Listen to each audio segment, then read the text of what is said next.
Right from the start, I knew my wife suffered from poor self-esteem. It was mostly thanks to her mother, although Dad was a real piece of work too. She once told me her parents found a candy wrapper she'd stashed under her mattress, which led to months and months of stomach pinches and fat jokes. And as a result, the love of my life developed a complicated relationship with her body. Now, obviously, my wife is beautiful. Breathtakingly so. But the problem is, she doesn't see herself that way. Whenever she looks in the mirror, all she sees is that insecure 10-year-old girl whose mother insisted no man could ever love.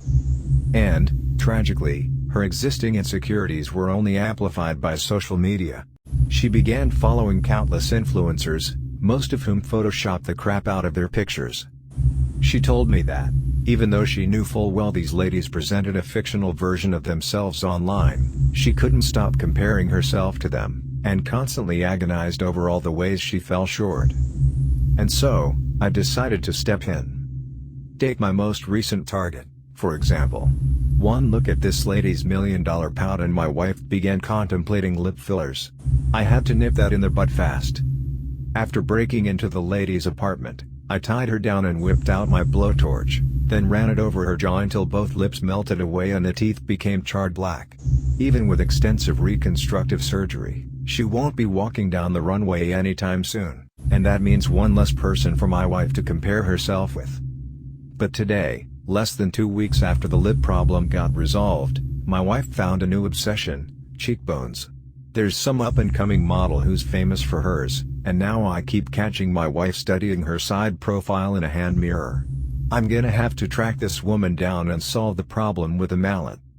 My wife is not the most beautiful woman in the world. But someday soon, at the rate we're going, she just might be.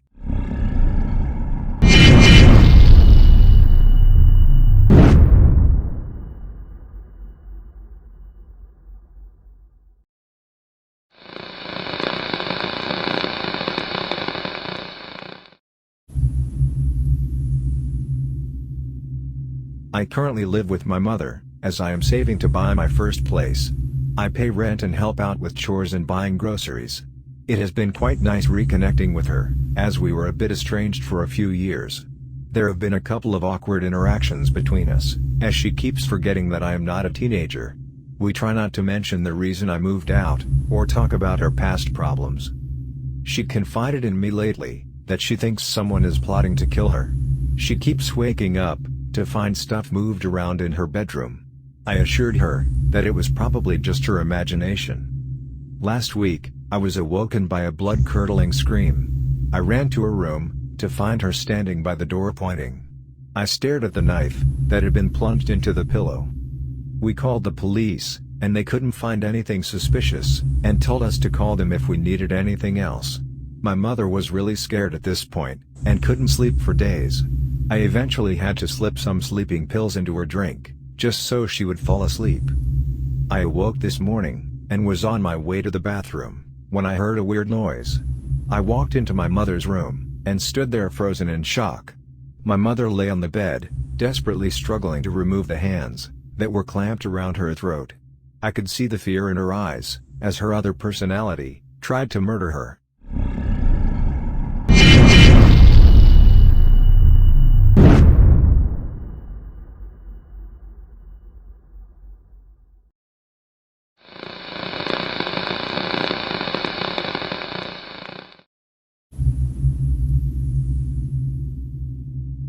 I've always wanted a baby.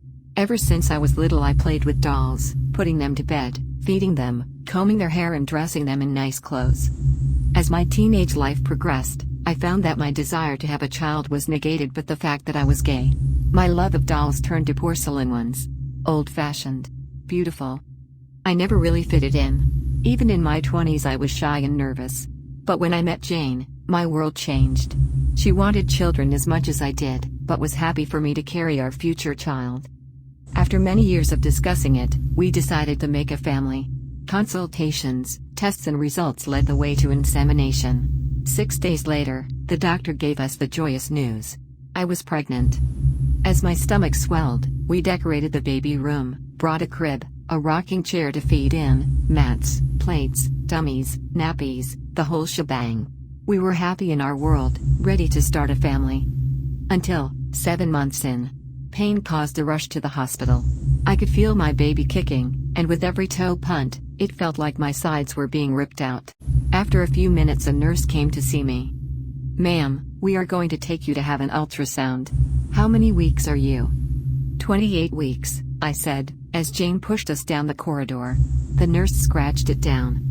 "And who is your doctor?" "Dr. Atlas. He's a resident here." She nodded and scratched that down too before we entered a white room. A few moments in an agony of undressing pain later, I climbed on the table. Cool gel and a light push. Nervous waiting, trying to look at the monitor. "Ah. There? Did you see it kick?" I asked the nurse. She moved the ultrasound over my swollen stomach, a worried look on her face. "Who did you say your doctor was again?" "Dr. Atlas." She looked at me, biting her lip. "Ma'am, we don't have a doctor of that name here." My baby kicked my confusion away. "Well, is my baby okay?" "That's the thing, ma'am. There is no baby either."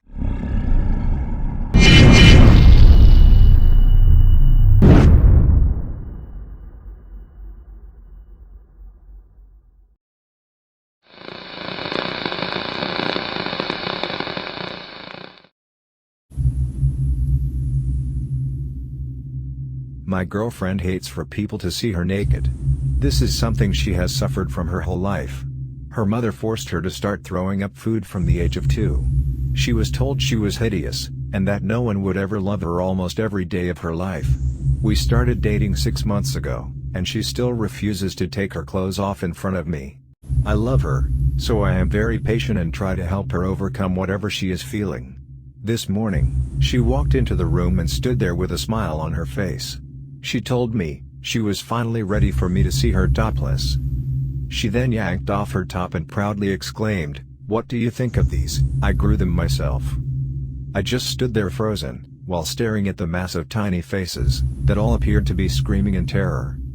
I could see my girlfriend was awaiting a reply, but my eyes were locked on the faces, who were all staring back at me.